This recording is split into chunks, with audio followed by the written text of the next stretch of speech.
بسم اللہ الرحمن الرحیم۔ دعوت کے دوران یہ کو دیکھ رہے تھے کہ جب اللہ تعالیٰ نے اعلانیہ دعوت کا حکم دیا تو مشرکین کی طرف سے مختلف قسم کی مخالفتیں اور رد عمل دیکھنے کو آئی۔ ان مخالفتوں کو ہم دیکھ رہے تھے، ہم نے بات کر لی اللہ کے رسول صلی اللہ علیہ وآلہ وسلم کا مذاق اڑایا گیا، آپ کے خلاف پروپیگنڈے کیے گئے، آپ کے ساتھ مذاکرات کیے گئے، یہودیوں سے آپ کے خلاف مدد لی گئی، آپ کو تکلیفیں پہنچائی گئیں۔ اسی طرح اللہ کے رسول صلی اللہ علیہ وآلہ وسلم کو قتل کرنے کی بھی کوشش کی گئی۔ اگر آپ کے قتل کے منصوبوں کو ہم دیکھیں تو سیرت نگاروں نے یہ تفصیل نکالی ہے کہ مشرکین مکہ نے تقریباً 10 مرتبہ قتل کرنے کی کوشش کی، یہود نے 3 مرتبہ، بدوی جو قبائل ہیں انہوں نے 3 مرتبہ، منافقین نے 1 مرتبہ، شاہ ایران خسرو پرویز اس نے 1 مرتبہ، ٹوٹل 18 مرتبہ اللہ کے رسول صلی اللہ علیہ وآلہ وسلم کو قتل کرنے کی کوشش کی گئی۔ ہم صرف ایک روایت لیں گے، حتیم کے اندر بیٹھ کر اللہ کے رسول کو قتل کرنے کا منصوبہ بنایا جا رہا ہے۔ حضرت عبداللہ بن عباس رضی اللہ تعالی عنہ فرماتے ہیں کہ حتیم کے اندر مشرکین مکہ اکٹھے ہوئے اور انہوں نے بیٹھ کر یہ قسمیں کھائیں، فتعاہدوا باللات والعزی ومنات الثالثۃ الاخری، لات، عزا اور منات کی قسم، لو قد رأینا محمدًا، اگر ہم نے محمد کو دیکھا صلی اللہ علیہ وسلم، قمنا الیہ قیام رجل واحد، تو ہم ایک مشت ہو کر اکٹھے اٹھ کر اللہ کے رسول پر حملہ کر دیں گے، فلم نفارقہ حتی نقتلہ، پھر تب تک ہم اللہ کے رسول کو نہیں چھوڑیں گے جب تک ہم اسے قتل نہ کر دیں۔ کہتے ہیں یہ بات حضرت فاطمہ رضی اللہ تعالی عنہ نے سن لی یا ان کو بتا دی گئی، تب کی آپ روتی ہوئی اپنے گھر میں داخل ہوئیں اور کہا ہؤلاء الملأ من قومک فی الحجر، حضور ابا جان یہ آپ کے قوم کے لوگ حتیم میں بیٹھے ہیں اور انہوں نے قسم کھائی ہے کہ اگر وہ آپ کو دیکھ لیں گے تو آپ کے پاس آئیں گے اور آپ کو قتل کر دیں گے۔ اللہ کے رسول صلی اللہ علیہ وآلہ وسلم نے فرمایا یا بنی، میری بیٹی، ادنی وضو کا پانی لے کر آؤ۔ اللہ کے رسول صلی اللہ علیہ وآلہ وسلم نے وضو فرمایا، ثم دخل علیہم المسجد، اور پھر اللہ کے رسول خانہ کعبہ میں چلے گئے جہاں وہ حضور کو قتل کرنے کی پلاننگ کر رہے ہیں، اللہ کے رسول وہاں چلے گئے۔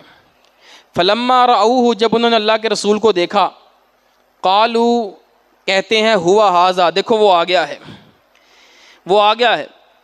فخفضوا ابصارہم، جیسے ہی انہوں نے اللہ کے رسول کو دیکھا انہوں نے اپنی نگاہوں کو جھکا لیا، وعقروا فی مجالسہم فلم یرفعوا الیہ ابصارہم، ان کے اوپر اللہ کے رسول کی ایسی دہشت پڑی کہ وہ آنکھیں نیچی کر کے اللہ کے رسول کی طرف دیکھ بھی نہیں سک رہے، اور کوئی شخص حضور کی طرف کھڑا ہونے کا اہل نہیں بنا، طاقت نہیں ہوئی کسی کو۔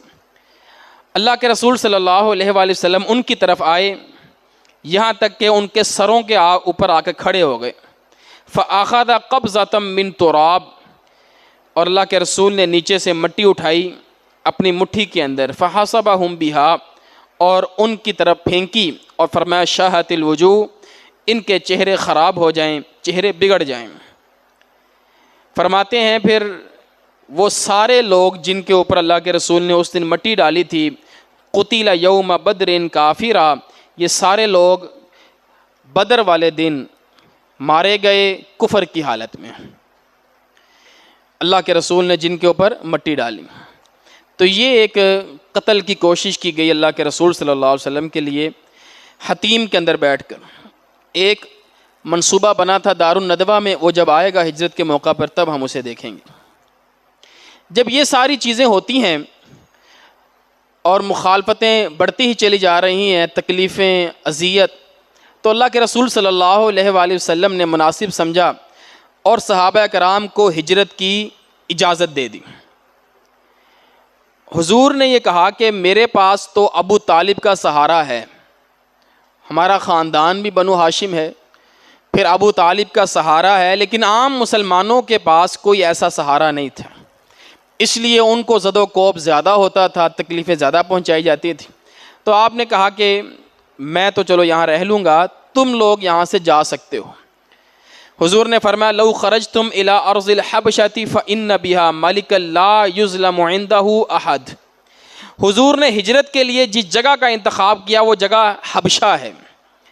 حبشہ یہ آپ دیکھ رہے ہیں مکہ مکرمہ، یہ سمندر ہے، ریڈ سی، بحیرہ احمر ہے، اور یہ ایشیا کا علاقہ ہے.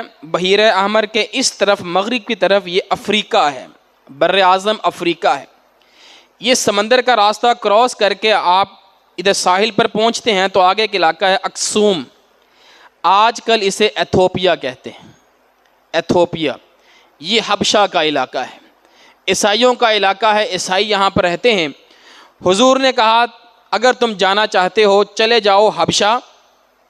اس کا جو بادشاہ ہے نا، اس کے ہاں ظلم نہیں ہوتا، وہاں عدل ہوتا ہے، انصاف ہوتا ہے، ظلم نہیں ہوتا. وہی ارض صدق، اور یہ سچی زمین ہے.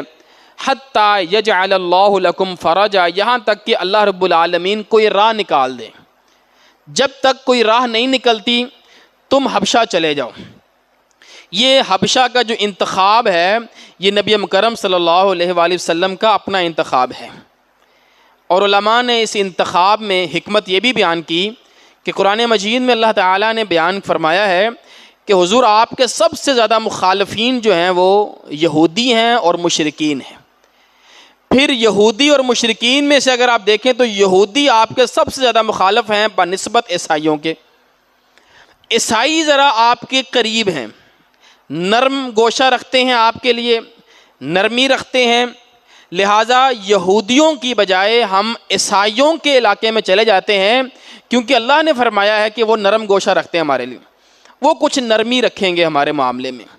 اس لیے نجاشی جو حبشہ کا بادشاہ ہے وہ عیسائی ہے، لیکن اس نے صحابہ کرام کے ساتھ بہت اچھا رویہ اپنایا. آج ہم اسی کو دیکھیں گے. یہ جو ہجرت حبشہ ہے 2 مرتبہ ہوتی ہے. ایک مرتبہ پہلے صحابہ جاتے ہیں، پھر وہ کسی وجہ سے واپس آ جاتے ہیں.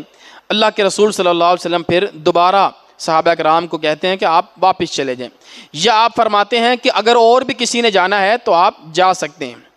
پہلے صرف 14 افراد جاتے ہیں، 10 مرد ہیں اور 4 عورتیں ہیں. ان میں سر فہرست اگر آپ کو نام آ رہا ہے نظر تو حضرت عثمان بن عفان رضی اللہ تعالی عنہ، یہ پہلی ہجرت میں شامل تھے. اور ان کی بیوی ان کے ساتھ ہیں حضرت رقیہ رضی اللہ تعالی عنہ، یہ اللہ کے رسول کی بیٹی ہیں، حضرت عثمان کی بیوی ہیں. یہ پہلی بیوی ہیں حضرت عثمان کی. دوسری ام کلثوم ہیں، ان کی شادی مدینہ میں جا کر ہوگی. ان کو حضرت عثمان نے ساتھ لیا، ہجرت کی. یہ تقریباً 10 مرد ہیں، 4 عورتیں ہیں، اور یہ ہجرت کرتے ہیں حبشہ کی طرف. جب یہ لوگ حبشہ چلے جاتے ہیں، اب ان کو بھی پتہ لگ گیا کہ یہ لوگ حبشہ چلے گئے ہیں. مشرکین مکہ آرام سے تو نہیں بیٹھ سکتے تھے.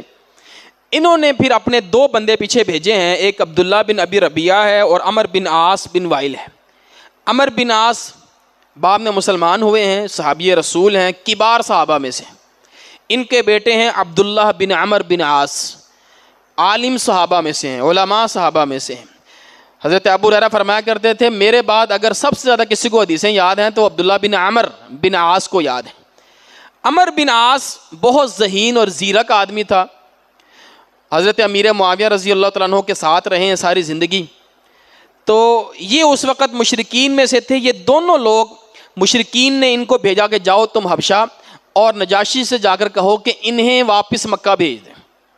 اب یہ آتے ہیں حبشہ میں اور آ کر سب سے پہلے یہ نجاشی سے نہیں ملتے، اس کے وزیروں سے ملتے ہیں، اس کے مشیروں سے ملتے ہیں، وہاں کے جو پادری ہیں، اہل علم ہیں، ان سے ایک ایک کر کے ملتے ہیں، اور ان کو اپنا مدعا بتاتے ہیں کہ کچھ لوگ ہیں غلمان، ان نوجوان ہیں، غلمان چھوٹے بچے کو کہتے ہیں ویسے، انہوں نے کہا کچھ ہمارے شہر کے غلمان ہیں، بچے ہیں، سفہا بے وقوف ہیں، سفہا بے وقوف ہیں، ہمارے دین کو چھوڑ دیا ہے، نہ تمہارے دین میں داخل ہوئے ہیں، نہ ہمارے دین میں ہیں نہ تمہارے دین میں ہیں، وجاؤ بدین مبتدعین، کوئی نیا ہی دین نکال لیا ہے انہوں نے، لا نعرفہ نحن ولا انتم، نہ ہم ان کے دین کو جانتے ہیں نہ تم ان کے دین کو جانتے ہو۔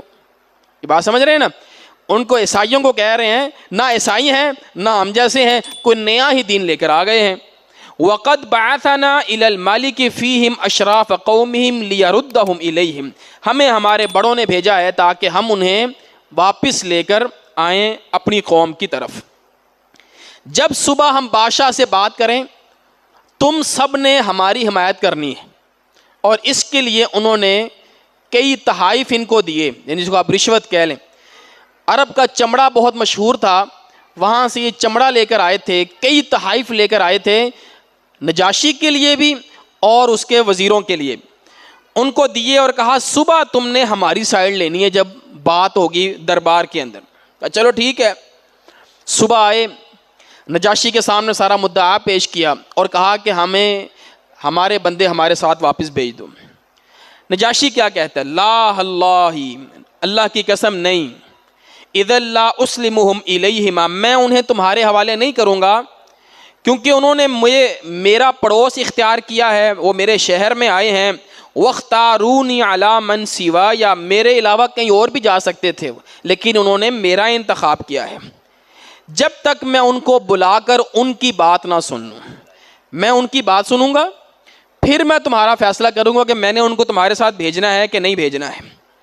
وَإِن كَانُوا عَلَى غَيْرِ ذَلِكَ مَنَعْتُهُم مِّنْهُمَا، اگر تمہاری بات ٹھیک ہوئی میں تمہارے ساتھ بھیج دوں گا، اور اگر تمہاری بات ٹھیک نہ ہوئی تو وَأَحْسَنْتُ جِوَارَهُمْ مَا جَاوَرُونِي، تو وہ میری پڑوس کو اچھا محسوس کریں گے، وہ میرے اچھے پڑوسی بن جائیں گے، وہ میرے پاس رہیں گے۔ اسی وجہ سے اللہ کے رسول نے یہاں کا انتخاب کیا تھا۔ اب صبح کیا ہوتی ہے، مسلمانوں کو دربار میں بلایا جاتا ہے، اب مسلمان آپس میں مشورہ کر رہے ہیں کہ اب ہم دربار میں جا رہے ہیں، نجاشی ہم سے بات کرے گا، تحقیق ہوگی، امر بناس آیا ہوا ہے، آپس میں مشورہ کر رہے ہیں کہ ہم نے کیا کہنا ہے، اپنا دعویٰ ہم نے دلیل کیا دینی ہے۔ تو اس پر یہ کہتے ہیں ما تقول للرجل اذا جئتموہ، آپ صبح کیا کہیں گے، جواب دیں گے جب وہ نجاشی آپ سے پوچھے گا؟ تو سارے صحابہ، یہ جو 12-14 بندے تھے، کہتے ہیں واللہ ما علمنا، اللہ کی قسم ہمیں نہیں پتا، وما امرنا بہ نبینا صلی اللہ علیہ وسلم، جو اللہ نے ہمیں علم دیا اور جو اللہ کے رسول نے ہمیں سکھایا ہم نے تو صرف وہی بتانا ہے، کائنن فی ذالک ما ہوا کائن، دیکھی جائے گی پھر کیا ہوتا ہے، جھوٹ نہیں بولنا، دغا نہیں کرنا، جو اللہ اور اس کے رسول نے سکھایا ہے وہی ہم نے بات سیدھی کر دینی ہے، اس کے علاوہ ہم نے کوئی بات نہیں کرنا۔ آ گئے دربار میں، وقد دعا النجاشی اساقفتہ، نجاشی نے کیا کیا، اپنے علماء سے کہا کہ کتابیں لے کر آؤ، اپنی جو الہامی کتابیں ہیں ہماری وہ کتابیں لے کر آؤ۔ انہوں نے کتابیں لا کر کتابیں کھول دی گئیں، نجاشی کا دربار لگا ہے، نجاشی بیٹھا ہے اور کئی علماء کتابیں کھول کر بیٹھے ہیں۔ فقال لهم، نجاشی ان سے کہتا ہے ما هذا الدین الذی قد فارقتم فیہ قومکم، یہ تمہارا دین کون سا ہے جو تم نے اپنی قوم کے دین کو چھوڑ دیا ہے، ولم تدخلوا فی دینی، اور نہ تم میرے دین میں داخل ہوئے ہو، ولا فی دین احد من هذه الملل، اور اس وقت جتنے ادیان موجود ہیں ان میں سے بھی تمہارا کوئی دین نہیں ہے، مجوسی موجود ہیں، یہودی موجود ہیں، ہندو موجود، تمہارا الگ ہی دین ہے، وہ کون سا دین ہے جو تمہارے پاس آیا ہے۔ اب 14 صحابہ میں سے ایک صحابی کا انتخاب کیا گیا، حضرت جعفر بن ابی طالب، یہ ابو طالب کے بیٹے ہیں، حضرت علی کے بھائی ہیں رضی اللہ تعالیٰ عنہ، ان کا انتخاب کیا گیا کہ یہ بات کریں گے، یہ بھی آداب میں شامل ہے کہ جب آپ ایک بندے کو امیر بنا لیں اور صرف وہی بات کریں متکلم، ہر بندہ ہی نہ جواب دیتا رہے. انہوں نے حضرت جعفر رضی اللہ تعالیٰ عنہ کو تیار کیا کہ آپ نے بات کرنی ہے، آپ نے جواب دینا ہے، اور کوئی بندہ اس کا جواب نہیں دے گا. اب وہاں پر حضرت جعفر رضی اللہ تعالیٰ عنہ نے ایک تقریر کی ہے، اور بہت پیاری تقریر ہے، جس کے اندر آپ یوں سمجھ لیں کہ دین کا تعارف ہے. اب سمجھ لیں ایک بندہ عیسائی بادشاہ کے سامنے اپنے دین کا تعارف کروا رہا ہے کہ ہم کیا تھے، کیسے ہمارے پاس نبی آئے، انہوں نے ہمیں کیا دعوت دی، اور اب ہم کیا کر رہے ہیں. تو یہ بڑی پیاری تقریر ہے حضرت جعفر رضی اللہ تعالیٰ عنہ کی. اور یہاں سے ایک بات بھی سمجھ آتی ہے اللہ کے رسول صلی اللہ علیہ وسلم نے کیسے شاگرد تیار کیے تھے. یہ آپ یوں سمجھ لیں 6 نبوی کا یہ زمانہ ہے، 5 یا 6 سال ہوئے ہیں. اسی دوران میں حضرت جعفر مسلمان بھی ہوئے ہیں. تو اللہ رب العالمین نے حضرت جعفر کو بڑی صلاحیتیں دی تھی، بیان کی بھی بڑی صلاحیت تھی، دلائل دینے کی بڑی صلاحیت تھی، اس لیے انہوں نے ان کا انتخاب کیا. حضرت جعفر رضی اللہ تعالیٰ عنہ تقریر کرتے ہیں. اب آپ نے اس تقریر پر غور کرنا ہے. فقال له ایھا الملک، اے بادشاہ، کننا قوما اہل جاہلیہ، ہم تو جاہلیت والے قوم تھے، جاہل لوگ تھے. جہاں سے انہوں نے شروع کیا کہتے ہم تو جاہل لوگ تھے. نعبد الاصنام، بتوں کی عبادت کرتے ہیں. ونأکل المیتا، مردار کھاتے تھے. ونأتی الفواحش، برے کام کرتے تھے. ونقطع الارحام، رشتوں کو توڑتے تھے. ونسیء الجوار، پڑوسیوں کے ساتھ برا سلوک کرتے تھے. ویأکل القوی منا الضعیف، مضبوط بندہ کمزور کو کھا جاتا تھا. فَكُنَّا عَلَى ذَلِكَ، ہماری حالت تو اس طرح کی تھی. اپنے بارے میں بتا رہے ہیں کہ ہم تو یہاں پر تھے، جاہلیت کی انتہا پر تھے. ایک چیز پر آپ نے غور کرنا ہے، آگے بھی یہی چیز آئے گی. حضرت جعفر نے جاہلیت میں سب سے پہلے کس کی بات کی ہے؟ شرک کی، بتوں کی عبادت. ہم تو بتوں کی عبادت کرتے تھے. یعنی نیچے سے نہیں شروع، اوپر سے شروع کی ہے. ہمارا سب سے بڑا مسئلہ شرک تھا، بتوں کی عبادت تھی. نہیں ڈرے، نہیں شرمائے، نہیں جھجکے کہ میں اب ان کے سامنے شرک کی بات کروں، توحید کی بات کروں، پتہ نہیں ان کو چڑی نہ جائیں گے. ہم سے تو بات نہیں نہ ہوتی، ہم کہتے ہیں کہیں بندہ چڑ نہ جائے، پریشان نہ ہو جائے. توحید کی بات نہ کرو، میٹھی میٹھی بات کر لو. وہ بادشاہ کے سامنے کھڑے، یہ کوئی نبی نہیں ہے، صحابی ہے. بادشاہ پکڑ بھی سکتا ہے، مار بھی سکتا ہے، سب کچھ ہو سکتا ہے. انہوں نے کہا بولنا سچ ہے، بات سیدھی کرنی جو ہم نے دین سیکھا ہے. اور ہمارے دین میں سب سے اول چیز وہ توحید ہے، باقی چیزیں ساری بعد میں ہیں. کہا ہم یہ کرتے تھے حتی بعث اللہ الینا رسولا منا، پھر اللہ نے ہمارے درمیان ایک رسول کو بھیجا. منا، وہ ہم میں سے ہی تھا. نعرف نسبہ وصدقہ وامانتہ وعفافہ، ہم اس کے نسب کو بھی جانتے ہیں، اس کی سچائی کو بھی جانتے ہیں، اس کی امانت داری کو جانتے ہیں، اور اس کے پاکیزہ ہونے کو ہم جانتے ہیں. عفاف، پاکیزہ شخص ہے وہ ہمارے ہاں، کردار اخلاق ہر اعتبار سے پاک ہے. اب اس نے ہمیں دعوت دی. فدعانا الی اللہ، وہ رسول آئے اور اس نے ہمیں اللہ کی طرف بلایا. لنوحدہ، تاکہ ہم اللہ کی توحید کا اقرار کریں. وَنَعْبُدَهُ، ہم اس کی عبادت کریں. وَنَخْلَعَ مَا كُنَّا نَعْبُدُ، اور ہم ہر اس چیز کو چھوڑ دیں جس کی ہم عبادت کرتے تھے. نحن وآباؤنا، ہم بھی، ہمارے آباء و اجداد بھی. من دونہ من الحجارۃ والاوثان، پتھروں کی اور جو بت ہم نے بنا رکھے تھے، ہم ان سب کو چھوڑ دیں. اس طرف اس نبی نے ہمیں بلایا. سب سے پہلے کس چیز کا ذکر کیا؟ توحید کا. باقی چیزیں ساری بعد میں ہیں، جھوٹ نہیں بولنا، امانت دینی، صلہ رحمی، یہ ساری بعد میں ہیں. توحید صحیح نہیں ہے، آپ جتنے مرضی سچے ہو جائیں، آپ جتنے مرضی امانت دار ہو جائیں، آپ جتنے مرضی نرم مزاج ہو جائیں، اخلاقیات کے اعلیٰ معیار پر آپ ہوں، قائدانہ صلاحیتیں آپ کے اندر بڑی زیادہ ہوں، خدمت خلق کا بڑا آپ کا جذبہ ہو، توحید نہیں ہے. سارے کے سارے اعمال اسی دنیا میں ضائع ہو جانے ہیں، آپ کے اور میرے سر کے اوپر سے نہیں جانے۔ حضرت جعفر رضی اللہ تعالیٰ عنہ کیا تقریر کر رہے ہیں، کس انداز سے بات کر رہے ہیں، کہتے ہیں ہم بتوں کے پجاری تھے، نبی نے آ کر ہمیں بتوں سے پہلے نکالا، بتوں کی عبادت سے پہلے نکالا۔ پھر اس نے ہمیں کہا وَأَمَرَنَا بِصِدْقِ الْحَدِيثِ، سچ بولنا ہے، جھوٹ نہیں بولنا، وَأَدَاءِ الْأَمَانَةِ، امانت ادا کرنی ہے، صلہ رحمی کرنی ہے، وَحُسْنِ الْجِوَارِ، پڑوسی سے اچھا سلوک کرنا ہے، وَالْكَفِّ عَنِ الْمَحَارِمِ وَالدِّمَاءِ، حرام کاموں سے بچنا ہے، والدماء، اور خون خرابے سے بچنا ہے، وَنَهَانَا عَنِ الْفَوَاحِشِ، بری چیزوں سے، فحاشی سے بچنا ہے، وَقَوْلِ الزُّورِ، جھوٹی قسمیں کھانا اور جھوٹی گواہی دینا، وَأَكْلِ مَالِ الْيَتِيمِ، یتیم کا مال نہیں کھانا، وَقَذْفِ الْمُحْصَنَاتِ، اور شریف عورتوں پر تہمت نہیں لگانا۔ یہ ساری چیزیں بعد میں، بہت اچھی چیزیں ہیں، اخلاقیات ہیں، ہمارے دین کا حصہ ہیں، لیکن سب سے پہلی چیز توحید ہے۔ وَأَمَرَنَا، اور پھر اس نے ہمیں حکم دیا، أَن نَعْبُدَ اللَّهَ وَحْدَهُ، کہ ہم صرف ایک اللہ کی عبادت کریں، لا نشرک بہ شیئا، اس کے ساتھ کسی کو شریک نہ کریں، وَأَمَرَنَا بِالصَّلَاةِ، اور اس نے ہمیں حکم دیا نماز کا، وَالزَّكَاةِ وَالصِّيَامِ، زکوٰۃ کا اور روزے کا۔ نماز کا ذکر بھی بعد میں، پہلے پھر شروع بھی توحید سے اور اینڈ بھی پھر دوبارہ سے توحید پر کرتے ہیں۔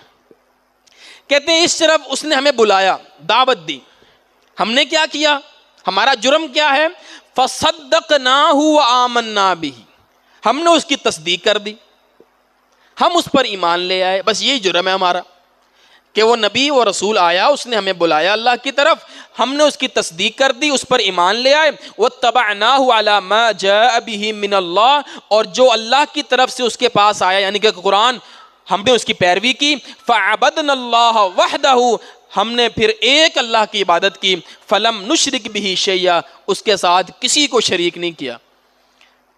اب دیکھیں بات کس کے سامنے ہو رہی ہے، نجاشی کے سامنے، عیسائی کے سامنے بات ہو رہی ہے، بار بار شرک کا ذکر آ رہا ہے، بار بار توحید کا ذکر آ رہا ہے۔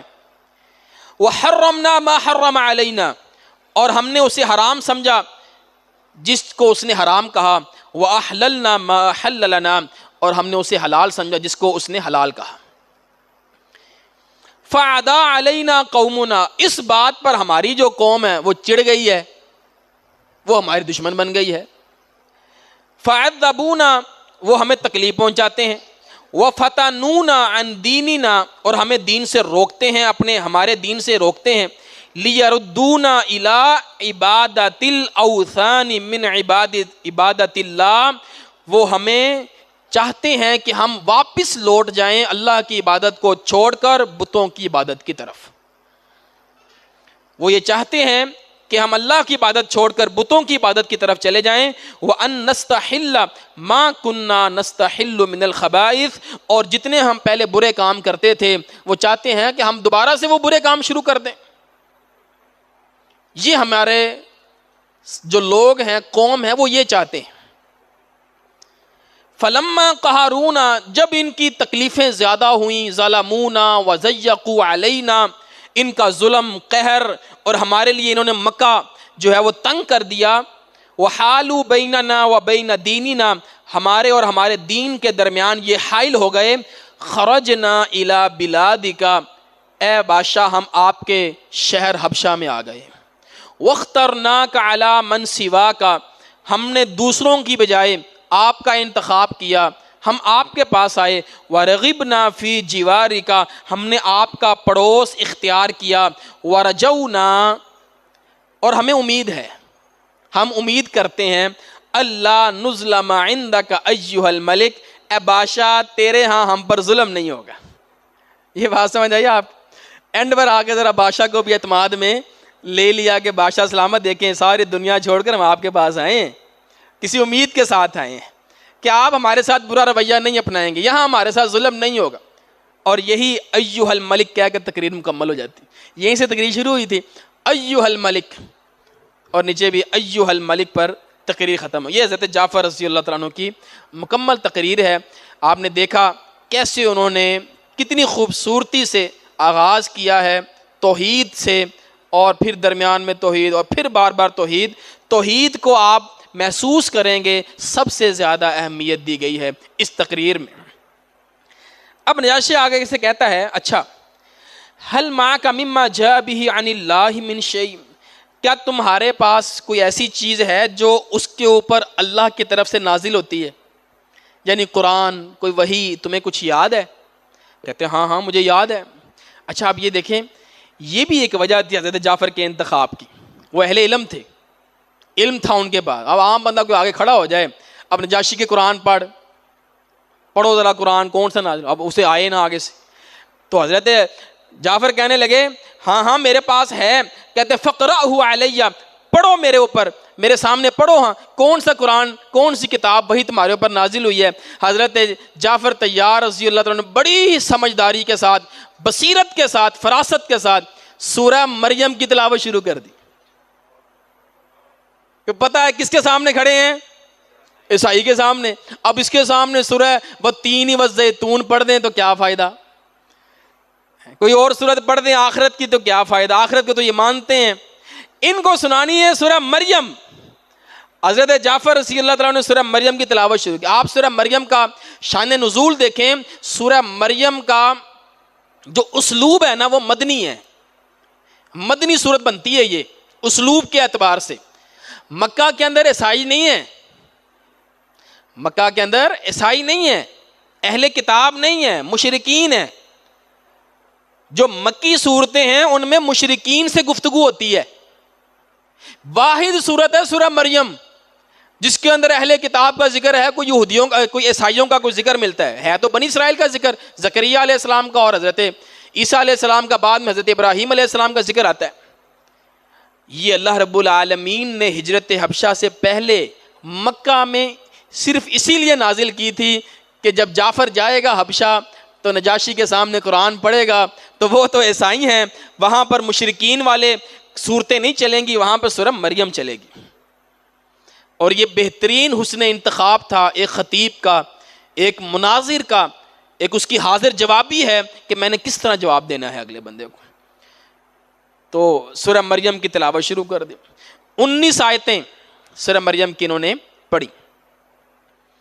پڑھتے پڑھتے کہتے ہیں فبکا واللہ النجاشی، نجاشی اتنا رویا اخضلت لحیتہ، اس کی داڑھی بھیگ گئی ساری. وبکت اساقفتہ، اور جتنے باقی پادری بیٹھے تھے وہ بھی رو رو کر، ان کے جو صحیفے تھے وہ بھیگ گئے، وہ بھی رو رہے ہیں اور نجاشی بھی رو رہا ہے.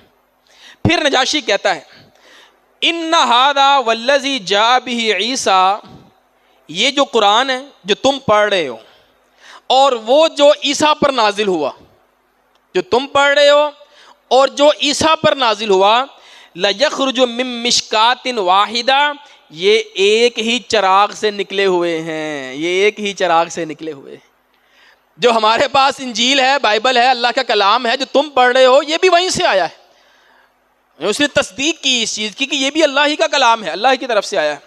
ان طالقا، چلے جاؤ، میری طرف سے تمہیں پوری پناہ ہے، پورے حبشہ کے اندر جیسے مرضی رہو، یہاں پر اجازت مل گئی رہنے کی. اب مشرکین مکہ جو ہیں وہ بڑے پریشان ہوئے کہ بھائی یہ کیا ہوا، ہم تو چاہتے تھے کہ ان کو واپس لے کے جائیں، ان کو تو اجازت مل گئی ہے. انہوں نے ایک اور میٹنگ کی، دونوں بیٹھے پھر سر جوڑ کے. میں نے بتا بڑا سمجھدار تھے عمر بن عاص. کہتے ہیں ایک اور چال ہے، صبح جا کر نجاشی سے کہیں گے کہ ذرا ان سے پوچھو تو صحیح ان کا عیسیٰ علیہ السلام کے بارے میں عقیدہ کیا ہے. اور خود آپس میں مشورہ کر رہے ہیں کہ عیسائی تو اللہ کا بیٹا کہتے ہیں عیسیٰ کو، اور یہ اللہ کا کلمہ کہتے ہیں، یہ بیٹا مانتے ہی نہیں ہیں. اب صبح نجاشی کے دربار میں یہ مدعا لے کے جائیں گے کہ ان کو بلاؤ اور ان سے پوچھو کہ عیسیٰ علیہ السلام کے بارے تمہارا کیا عقیدہ ہے. آپ دیکھیں کتنے تیز آدمی، ذہین آدمی تھے. لے جی دوبارہ آئے، دوبارہ ان کو بلایا گیا، پھر ان سے پوچھا گیا کہ تم کیا کہتے ہو، ان عیسی ابن مریم عبد. اب پھر انہوں نے مشورہ کیا کہ ہم کیا کہیں گے. تو انہوں نے پھر وہی بات کی، واللہ ما قال اللہ وما جاءنا به نبینا کائنا ذالک ما هو کائن، ہم نے وہی بات کرنی ہے جو اللہ نے کہا ہے، جو اس کے رسول نے کہا ہے، ہم نے کوئی دوسری بات نہیں، فریب نہیں کرنا، دھوکہ نہیں دے، سیدھی سیدھی بات ہم نے کر دینی ہے۔ فلما دخلوا، جب وہ دربار میں داخل ہوئے تو نجاشی کہتا ہے ماذا تقولون فی عیسی ابن مریم، عیسیٰ ابن مریم کے بارے میں تم کیا کہتے ہو؟ پھر حضرت جعفر بن ابی طالب، حضرت جعفر کا ہی انتخاب ہوا، جی آپ کیا کہتے ہیں؟ کہتے ہیں نقول فیہ الذی جاءنا بہ نبینا، ہم تو وہی بات کرتے ہیں جو ہمارے نبی نے ہمیں بتایا ہے، اور وہ یہ ہے ہوا عبد اللہ، عیسیٰ اللہ کے بندے ہیں، وَرَسُولُهُ اس کے رسول ہیں، وَرُوحُهُ اس کی روح ہیں، وَكَلِمَتُهُ اس کے کلمہ ہیں، القاها الى مریم جو کلمہ اللہ نے مریم کی طرف بھیجا، العذراء مریم کمواری تھیں، البتول پاکیزہ تھیں، یہ ہمارا عقیدہ ہے۔ نجاشی نے زمین پر ہاتھ مارا، فَأَخَذَ مِنْهَا عُودًا اور زمین سے ایک تنکا اٹھایا، اور تنکا اٹھا کر ایسے ہاتھ میں کہتا ہے واللہ ما عدا عیسی ابن مریم ما قلت هذا العود، اللہ کی قسم جو تم کہہ رہے ہو عیسیٰ علیہ السلام اس تنکے سے بھی زیادہ نہیں ہے، جو تم کہہ رہے ہو ویسے ہی ہے، جتنا یہ تنکا ہے اس سے بھی زیادہ نہیں ہے، یہی ہیں، عبداللہ ہیں، ورسول ہیں، کلمہ ہیں، روح ہیں۔ تصدیق کر دی اس نے، یہ بڑے خوش ہوئے، اور پھر کہتے ہیں اذهبوا فانتم شیوم بارضی، جاؤ تم میری زمین میں امن کے ساتھ رہو گے، من سبکم غارما جو تمہیں گالی نکالے گا میں اس کو جرمانہ کروں گا، میں اس کو سزا دوں گا، ما احب ان لی دبرا من ذهب میں نہیں پسند کرتا کہ مجھے سونے کا پہاڑ دے دیا جائے اور اس کے بدلے میں تم میں سے کسی ایک شخص کو کوئی تکلیف پہنچاؤں، سونے کا پہاڑ ہی مجھے کوئی دے گا میں تمہیں تکلیف نہیں پہنچاؤں گا، اور کہا ان کو ان کے ہدیے واپس کرو، سارے تحفے واپس کر دو اور ان کو یہاں سے بھیج دو۔ مشرکین مکہ کو وہاں سے بھیج دیا گیا، دونوں عمر بن عاص اور دوسرے جو ربیعہ تھے وہ وہاں سے واپس آ جاتے۔ یہ سارا واقعہ جو ہے ہجرت حبشہ اول میں یہ واقعہ پیش آتا ہے، اور حضرت جعفر رضی اللہ تعالیٰ عنہ کی یہ مکمل تقریر ہے جو آپ کے سامنے میں نے رکھی۔ پیچھے ایک اور معاملہ ہوتا ہے، پہلے ہم نے پڑھا حضرت عمر رضی اللہ تعالیٰ عنہ کا اسلام، حضرت عمر کے قریب ہی حضرت حمزہ رضی اللہ تعالیٰ عنہ بھی اسلام لے کر آتے ہیں، اسلام قبول کرتے ہیں۔ ہوتا یہ ہے کہ ایک دن ابو جہل اللہ کے رسول صلی اللہ علیہ وآلہ وسلم کو تکلیف پہنچاتا ہے، آپ کو برا بھلا کہتا ہے، گالیاں دیتا ہے، اور وہاں سے چلا جاتا ہے۔ اللہ کے رسول خاموشی اختیار کرتے ہیں۔ حکیم بن حزام کی لونڈی وہاں پر کھڑی یہ سارا منظر دیکھ رہی ہوتی ہے، وہ واپس آتی ہے، حضرت حمزہ کا انتظار کرتی ہے۔ حضرت حمزہ شکار کر کے واپس آ رہے ہیں، وہ ملتی ہے اور کہتی ہے آج اگر عبداللہ ہوتا محمد کا باپ صلی اللہ علیہ وسلم تو محمد کے ساتھ لوگ یہ رویہ نہ اپناتے جو آج میں نے دیکھا ہے۔ اور اس نے غیرت دلوائی، کہنے لگے کیا ہوا ہے؟ کہا ابو جہل تمہارے بھتیجے کو مارتا ہے، گالیاں نکالتا ہے، اور تمہیں کوئی احساس ہی نہیں ہے اس کا۔ ابھی شکار کر کے آئے تھے، تیر تلوار وغیرہ لٹکائی ہوئی تھی، غصہ آیا، وہیں سے سیدھا ابو جہل کے پاس پہنچے، خانہ کعبہ کے پاس وہ بیٹھا ہوا لوگوں کے درمیان میں گئے اور جا کر اس کو تلوار اس کے سر پہ ماری، اس کو زخمی کیا، اس کو گالیاں نکالی، برا بھلا کہا، اور کہہ کر کہتے ہیں تم محمد کو مارتے ہو اس لیے کہ وہ اپنے دین پر ہیں، لو میں بھی اس کے دین پر ہوں، کھڑا ہو کرنا ہے جو کر میرے ساتھ۔ جذبات میں یہ جملے نکلے ان کے منہ سے، میں بھی اس کے دین پر ہوں صلی اللہ علیہ وسلم۔ اب ابو جہل کے جو ساتھی تھے وہ کھڑے ہونے لگے۔ ابو جہل نے کہا نہیں بیٹھ جاؤ، میں نے اس کے بھتیجے کو مارا تھا، یہ اس کا بدلہ لینے کے لیے آیا ہے، کچھ دید لحاظ کیا اس نے۔ حضرت حمزہ وہاں سے واپس آئے اپنے گھر۔ اب گھر بیٹھ کر وہ سوچنے لگے کہ یہ میں نے کیا کہا ہے، کیا میں اپنا عبد المطلب کا دین چھوڑ دوں؟ چھوڑ دیا ہے میں نے، یہ میں نے کیا جملہ کہا ہے؟ سوچنے لگے، سوچتے رہے، تو سوچا چلو میں اپنے بھتیجے کے پاس ہی چلتا ہوں، ان سے بات کرتا ہوں۔ اللہ کے رسول صلی اللہ علیہ وسلم دار ارقم میں تھے اس وقت، آئے حضور کے سامنے سارا واقعہ پیش کیا، اور بتایا کہ میں پریشان ہوں.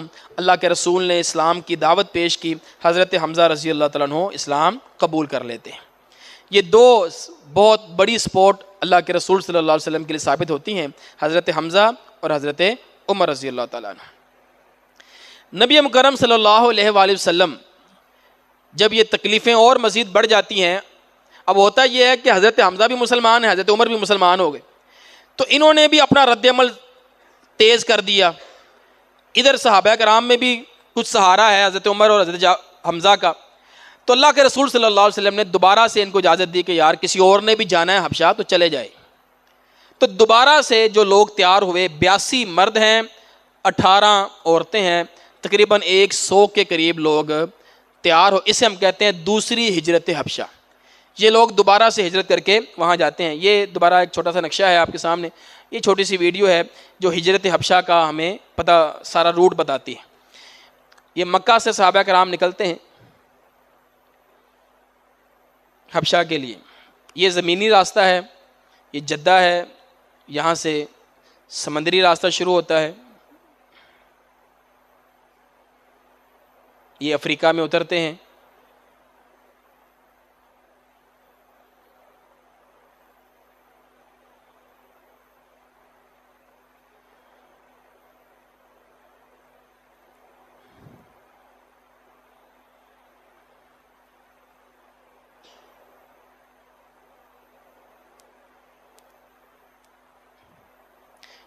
یہ حبشہ ایتھوپیا کی سرحد میں داخل ہو جاتے ہیں.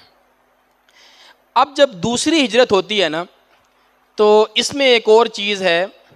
نبی مکرم صلی اللہ علیہ وآلہ وسلم کو نجاشی کے بارے میں علم ہو چکا تھا کہ انہوں نے ہمارے ساتھیوں کے ساتھ کیا رویہ اپنایا ہے.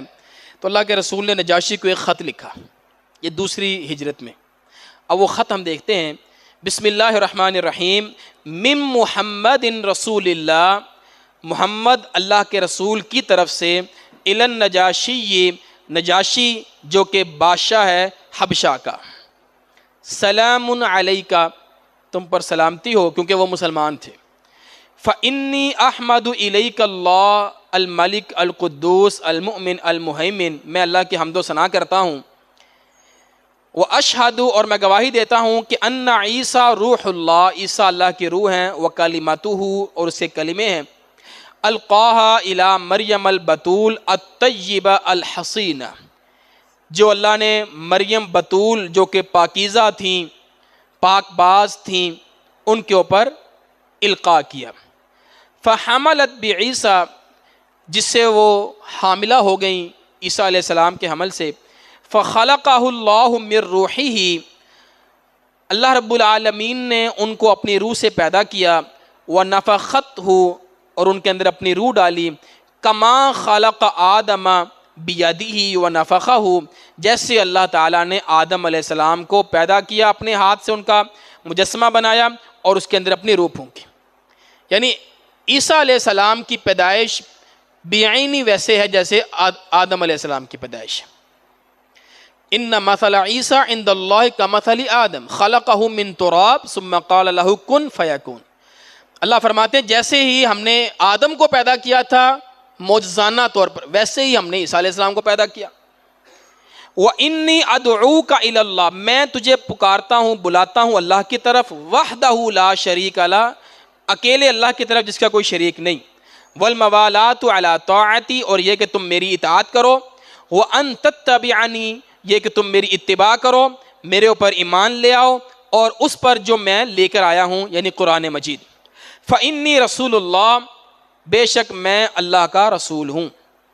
وقد بعثت الیک ابن عمی جعفر، میں آپ کی طرف بھیج رہا ہوں یا میں نے بھیجا ہے اپنے چچا کا بیٹا جعفر. ومعہ نفر من المسلمین، اور اس کے ساتھ مسلمانوں کی ایک جماعت ہے. فإذا جاؤوک، جب وہ آپ کے پاس آئیں، فأقرہم، آپ ان کو وہاں پہ رکھیے گا. ودع التجبر، اور ان پر کوئی جبر نہ کیجیے گا. فإنی ادعوک، میں آپ کو بھی بلاتا ہوں. وجنودک، اور آپ کا جو گروہ ہے، لشکر ہے، رعایت ہے، آپ کی عوام ہے، اسے بھی الی اللہ عز وجل، اللہ کی طرف. وقد بلغت ونصحت، میں نے پیغام پہنچا دیا آپ کے ساتھ میں نے خیر خواہی کر دی ہے، فقبلوا نصیحتی، آپ میری نصیحت کو قبول کر لیں، والسلام علی من اتبع الہدی، سلامتی ہو اس پر جو ہدایت کی پیروی کرے۔ یہ سارا خط اللہ کے رسول صلی اللہ علیہ وسلم نے نجاشی کے نام پر لکھا، اور اس میں آپ نے اس کو دعوت دی توحید کی۔ یہ جو لفظ ہے نا آخر میں، اس کو ذہن میں رکھیں، وقد بلغت ونصحت، میں نے اپنا پیغام پہنچا دیا۔ نبیوں کا اتنا ہی کام ہوتا ہے، پہنچا دینا۔ وما علینا الا البلاغ، ہمارے ذمہ تو صرف پہنچانا ہے۔ اس وقت کا یہ میڈیم تھا، ایک ذریعہ تھا، خطوط لکھنا، اللہ کے رسول نے ان کو دعوت دے دی۔ اب دیکھیں اس میں کوئی بھی دلیل ہے، کہیں بھی کوئی دلیل دی گئی ہے اپنے نبی ہونے کی، اللہ کے ایک ہونے کی کوئی دلیل ہے اس کے اندر؟ تو کیسے دعوت دی گئی ہے؟ صرف پیغام دیا گیا میں اللہ کا رسول ہوں، مجھے معلوم، وقد بلغ، میں نے پہنچا دیا ہے۔ یہ نہ کہنا کہ ہم تک پہنچا نہیں، پہنچ گیا ہے۔ اسی کو پہنچنا کہتے ہیں۔ ہمارے ہاں ہم سمجھتے ہیں دلائل دینے سے، ذہنی طور پر ان کو قائل کرنے سے، اجی آپ ان کے سوالوں کے جواب دیں، وہ سوال کرتے ہیں آپ جواب نہیں دیتے ہیں۔ او بھائی ان چیزوں کی ضرورت نہیں ہے، ان تک ہم نے پیغام پہنچا دیا ہے۔ دلائل تو ساری زندگی نہیں ختم ہونے، سوال تو ساری زندگی نہیں ختم ہونے۔ ایک سوال کرے گا، پھر دوسرا سوال کرے گا، پھر تیسرا، ساری زندگی سوالوں کے جواب ہی دیتے رہیں گے۔ دعوت میں اتنا ہی ہے۔ یہ ایک خط میں نے آپ کو دکھایا ہے، جب ہم آگے جائیں گے حضور روم کو خط لکھیں گے، فارس کو خط لکھیں گے، آپ مصر کو خط لکھیں گے، آپ اتنا ہی کہیں گے میں اللہ کا رسول ہوں، اللہ ایک ہے، تسلیم کر لو، میں نے پہنچا دیا ہے، اگر مان لو گے تمہیں تمہارا بھی اجر ملے گا، تمہاری قوم کا بھی تمہیں اجر مل جائے گا، چلو والسلام، واپس۔ یہی دعوت ہوتی ہے۔ دلائل وغیرہ جو ہے نا وہ بعد میں جو قبول کر لیتا ہے پھر اسے دین سکھایا جاتا ہے۔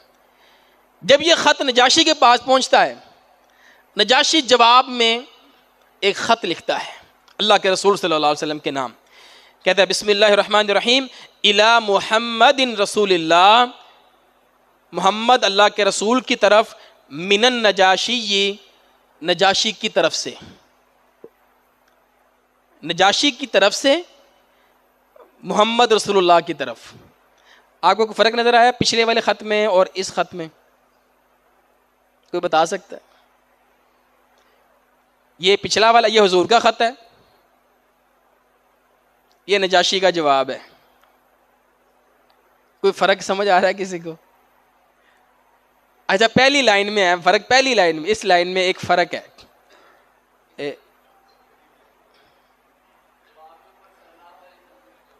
اچھا اس میں وہ میری غلطی ہے، وہ مجھ سے نہیں لگا۔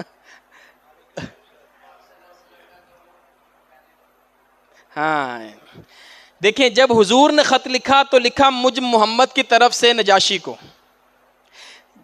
نجاشی کو بھی اسی طرح لکھنا چاہیے تھا، مجھ نجاشی کی طرف سے محمد کو صلی اللہ علیہ وسلم۔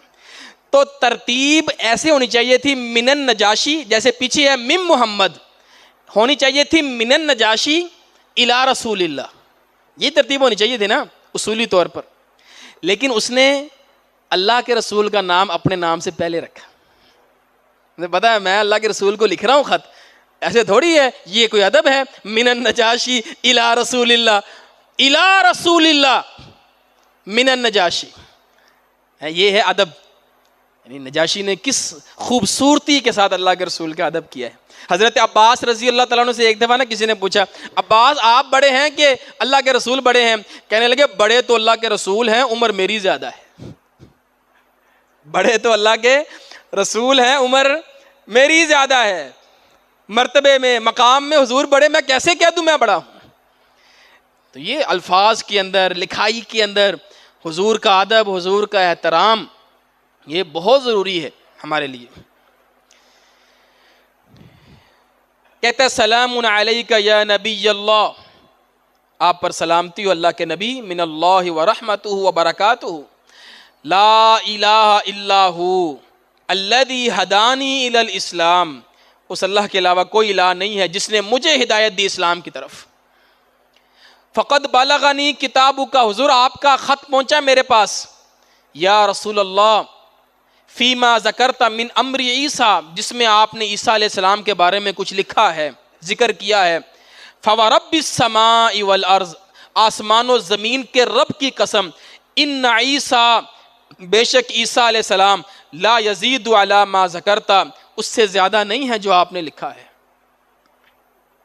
وقد عرفنا ما بعثت به الینا، اور میں نے پہچان لیا جو آپ لے کر ہماری طرف آئے ہیں، وقد قرین ابن عمک واصحابہ، اور میں نے آپ کے بھتیجے، آپ کے چچا کے بیٹے اور آپ کے ساتھیوں کو رکھ لیا ہے، پناہ دی ہے، فاشہد انک رسول اللہ، میں گواہی دیتا ہوں آپ اللہ کے رسول ہیں، صادقا و مصدقا، میں آپ کی تصدیق بھی کرتا ہوں، وقد بایعتک، حضور میں آپ کی بیعت کرتا ہوں، وبایعت ابن عمک، آپ کے چچا کے بیٹے کے ہاتھ پر بیعت کرتا ہوں، واسلمت علی یدیہ للہ رب العالمین، اور میں اسلام قبول کرتا ہوں ان کے ہاتھوں پر اللہ رب العالمین کے لیے، وقد بعثت الیک یا رسول اللہ۔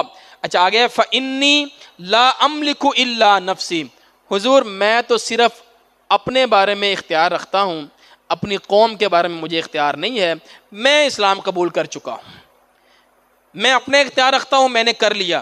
آگے بڑے پیارے الفاظ ہیں، وَإِن شِئْتَ، حضور اگر آپ چاہیں، ان آتیک، یہ کہ میں آپ کے پاس آؤں، فعلت، حضور حکم کریں میں آپ کے پاس پہنچ جاؤں گا۔ اگر آپ چاہتے ہیں کہ میں آپ کے پاس آؤں، حضور میں آپ کے پاس آ جاؤں گا یا رسول اللہ، فإنی اشہد ان ما تقول حق، میں گواہی دیتا ہوں آپ جو کچھ کہتے ہیں وہ حق ہے۔ یہ نجاشی کا جواب گیا اللہ کے رسول صلی اللہ علیہ وآلہ وسلم کے پاس۔ اب پورے حبشہ کے اندر نا ہلچل مچ گئی کہ نجاشی تو مسلمان ہو گیا ہے، اب یہ بادشاہ ہے، جو وہ کہتے ہیں یہ مانی جا رہا ہے، اور عیسیٰ علیہ السلام کے بارے میں بھی اس نے اپنا عقیدہ بدل دیا ہے۔ تو ایک نا خروج ہونے لگا، لوگ بغاوت کرنے لگے، تو نجاشی نے اس بغاوت کو ختم کرنے کے لیے پھر ایک چال چلی، ایک حیلہ کیا۔ اس نے کیا کیا، یہ تحریر لکھی اس نے، یشہد ان لا الہ الا اللہ وان محمدا عبدہ ورسولہ ویشہد ان عیسی ابن مریم عبدہ ورسولہ وروحہ وکلمتہ القاہا الی مریم۔ یہ کلمہ انہوں نے لکھا ایک کاغذ کے اوپر، لکھ کر انہوں نے عند المنکب الایمن، دائیں کندھے کے اندر، قمیض کے اندر یہ دائیں کندھے کے پاس رکھ لیا، ایسے چھاتی کے اوپر نا اپنی بنیان کے اندر رکھ لیا یہ کلمہ لکھ کر، اور نہ باہر آ گئے، لوگوں کے پاس آ گئے جو بغاوت کر رہے تھے، ان سے کہنے لگے یا معاشر الحبشہ، اے حبشہ والو، الست احق الناس بکم، کیا میں تم میں سب سے زیادہ حق نہیں رکھتا، میں بادشاہ ہوں، بڑا ہوں، قالوا بلا، ہاں ہاں کیوں نہیں، آپ حق رکھتے ہیں، فکیف رأیتم سیرتی فیکم، میں ایک عرصے سے تمہارے پاس بادشاہ ہوں، تم نے میری سیرت کو کیسا پایا ہے، میری زندگی کیسی ہے، قالوا خیر سیرہ، آپ کی زندگی تو بہت اچھی ہے، قال فما بالکم، کہا پھر یہ بتاؤ تمہیں مسئلہ کیا ہے، کیا مسئلہ ہوا ہے تمہیں، کہتے فارقت دیننا، تو نے ہمارا دین چھوڑ دیا، وزعمت ان عیسیٰ عبد، اور تو یہ سمجھنے لگ گیا ہے کہ عیسیٰ اللہ کا بندہ ہے، عبد، عیسیٰ اللہ کا بندہ ہے۔ اچھا نجاشی آگے سے کہتے ہیں فما تقولون انتم فی عیسیٰ، اچھا ویسے تم کیا کہتے ہو عیسیٰ کے بارے میں، اگر میرے بارے میں تم یہ کہہ رہے ہو تو یہ بتاؤ تم کیا کہتے ہو عیسیٰ علیہ السلام کے بارے میں۔ وہ کہتے ہیں نقول ہوا ابن اللہ، ہم تو کہتے ہیں وہ اللہ کا بیٹا ہے، تم کہتے ہو بندہ ہے، وہ کہتے ہیں، ہم کہتے ہیں اللہ کا بیٹا ہے۔ اچھا تو نجاشی نے کیا کیا، بڑی سمجھداری سے اس نے ایسے ہاتھ رکھا، اس نے کہا میں بھی یہی کہتا ہوں، اس نے ایسے ہاتھ رکھا، کہا جو تم کہتے ہو نا میں بھی یہی کہتا ہوں عیسیٰ علیہ السلام کے بارے میں، اور ذہن میں مراد کیا ہے کہ یہاں پر جو کاغذ میں نے رکھا ہوا ہے اس کے اوپر جو میں نے لکھا ہے، میرا تو یہ عقیدہ ہے عیسیٰ علیہ السلام کے بارے میں، اسے ہم حیلہ کہتے ہیں کہ دو زو معنی بات ہو گئی، اپنا عقیدہ بھی بچا لیا اور ان کو بھی ٹھنڈا کر دیا۔ یہ بات سن کر وہ ٹھنڈے ہو گئے، ون صرفو، اور وہاں سے چلے گئے. وہ جو بغاوت تھی وہ دب گئی. یہ اللہ رب العالمین نے ان کو سکھایا ہوگا. اب نجاشی نے نا خود تو نہیں یہ جا سکا, کچھ لوگ اس نے اللہ کے رسول کے پاس بھیجے, 12 افراد, جس میں سے 7 راہب تھے, 5 پادری تھے. یہ راہب اور پادری کا فرق اس لیے کیا گیا ہے, مثلا راہب وہ ہوتے ہیں جو دنیا چھوڑ کر بیٹھ جاتے ہیں, اور پادریوں سے مراد ان کے اہل علم جو علماء تھے ان کے ہاں. یہ 7 اور 5 12 لوگ کا ایک وفد حبشہ سے اللہ کے رسول صلی اللہ علیہ وسلم کے پاس آتا ہے, اور آ کر مزید حضور سے بات کر کے اپنے عقائد اور چیزوں کو کلیئر کرنا چاہتا ہے. جب وہ آئے نا تو صحابہ فرماتے ہیں فقرأ علیہم رسول اللہ صلی اللہ علیہ وسلم القرآن. پہلے تو حضرت جعفر سے قرآن سنا تھا, اب اللہ کے رسول نے خود ان کو قرآن سنایا پڑھ کر. جب حضور نے خود پڑھا فبکوا, سارے رونے لگے, 12 کے 12 جو ہے نا وہ رونے لگے. تو اللہ رب العالمین نے انہی کے بارے میں پھر یہ 3 آیتیں نازل فرمائیں. 7واں پارہ شروع ہو رہا ہے, اس کی پہلی 3 آیات ہیں. وَإِذَا سَمِعُوا مَا أُنزِلَ إِلَى الرَّسُولِ تَرَىٰ أَعْيُنَهُمْ تَفِيضُ مِنَ الدَّمْعِ مِمَّا عَرَفُوا مِنَ الْحَقِّ. جب یہ حضور سے قرآن سنتے ہیں تو آپ دیکھتے ہیں کہ ان کی آنکھیں بہہ پڑتی ہیں آنسوؤں سے, جس کو یہ حق سمجھتے ہیں. یقولون, اور یہ زبان سے کہتے ہیں, ربنا آمنا, اے ہمارے رب ہم ایمان لے آئے, فاکتبنا مع الشاہدین, اللہ تو ہمیں شاہدین کے ساتھ لکھ دے, گواہی دینے والوں کے ساتھ لکھ دے. وما لنا لا نؤمن باللہ, ہم کون ہوتے ہیں اللہ پر ایمان نہ لے کر آئیں. وما جاءنا من الحق, اور وہ جو حق آیا ہے. ونطمع ان يدخلنا ربنا مع القوم الصالحین, اللہ ہم تو چاہتے ہیں ہم قوم صالحین کے ساتھ مل جائیں, صالحین کے ساتھ ہمارا خاتمہ ہو. فاصابهم اللہ بما قالوا جنات تجری من تحتها الانہار خالدین فیہا, اللہ نے ان کے ان جملوں